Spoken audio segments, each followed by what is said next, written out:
severe, yes, I did win. So that was good. I'm just going to tell you a little bit about my campaign, and if any of it relates to you as you're thinking of running for something, maybe it will help. My campaign really didn't have just one opponent. It was about the Tea Party and property right activists. It began 20 months before my election, and there were starting to be letters to the Nevada Advance that were very personally insulting, and then a Facebook ad campaign where they would ask questions and then say, why, Judy? And they were things that were really mostly lies. Like, for example, they said, Judy, you bought an SAP computer system that was $30 million failure. Why? Well, the Board of Supervisors bought the SAP computer in 2003, and I didn't take office till 2007. So it just, things like that just kept going and going. The Journal of American Planning Association published a case study of the Bay Area and Atlanta, Georgia. And they wanted, the Tea Party and the property rights advocates were very involved in. The Bay Area one was, of course, the One Bay Area Plan and the PBAs. The case study that the professor studied in Atlanta dealt with a property sales tax to bring in a transit system.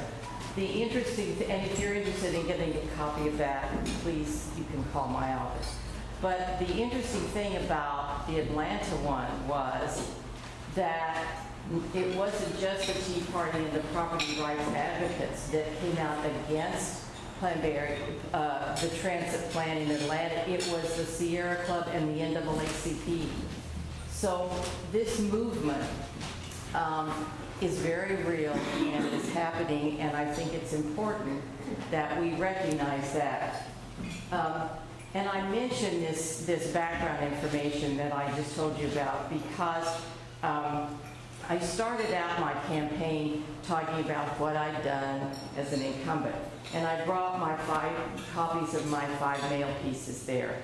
And so I talked about what I'd done for traffic, what I'd done for budgeted pensions, and what I'd done with a program called Vial of Life. Then we had phone bankers that were phoning, and I had walked precincts, of course, and we did phone banking 4 nights a week, six different volunteers every night. Some of you were there, and I thank you for that. And then we began, the phone banking began to tell us that this negativity and these mistruths were paying off.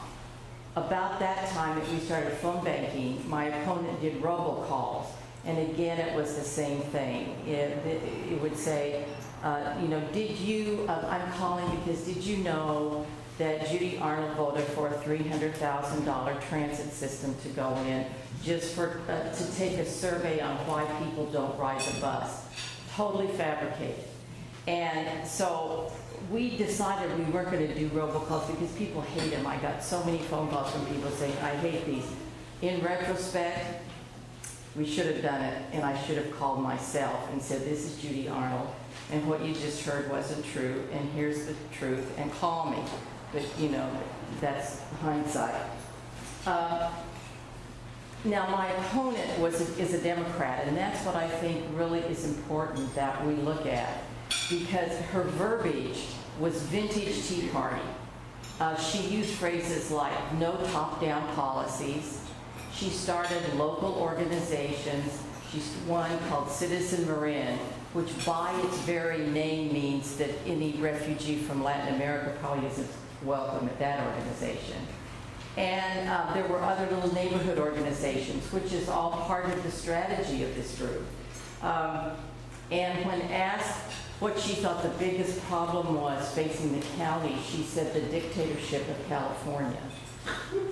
So her campaign manager was very conservative and was known for dirty tricks in Nevada.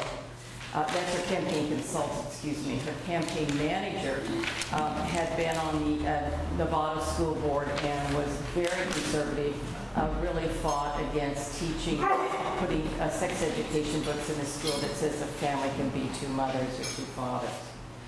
So here's what we learned, and here's what I'd like you to just be aware of. If you're going to run for office, get a Facebook page and start taking ads on the Facebook page. This is once your campaign gets going. And you have to keep it up to date. Every day it would be nice if you had a picture, if you said, and Twitter, you need Twitter too. So you put ads on Facebook, on Twitter. And if there are mail pieces that come against you that are filled with untruth, you need to answer them in mail. Now you'll see back here I have 3, very nice mailers about everything I've done. My last 2 mailers were where we just decided, no, we're going to have to answer back. And so the one with the police dog on it and the one with kind of the cartoon man, those are the ones. You can take a look at that. The phone banking, all right, I mentioned that. We saw nationally in this June 3rd election that the Tea Party was very dominant in a lot of campaigns. Like, they even defeated Republican Eric Cantor that they thought was too liberal. So I urge you to when you get started in a campaign, round up volunteers that would be willing to sign letters to the editor. Because if letters to the editor come about you, you've got to answer them. And you can't just let that lie there. So you line up people that will write letters to the editor, that will keep your Facebook and Twitter up to date, that will help you raise money, walk precincts, and phone bank. All of that is very important. We shouldn't allow the negativity where policy doesn't matter, but hurting the process is all that matters, and that's what this campaign was about. I think Marin deserves better.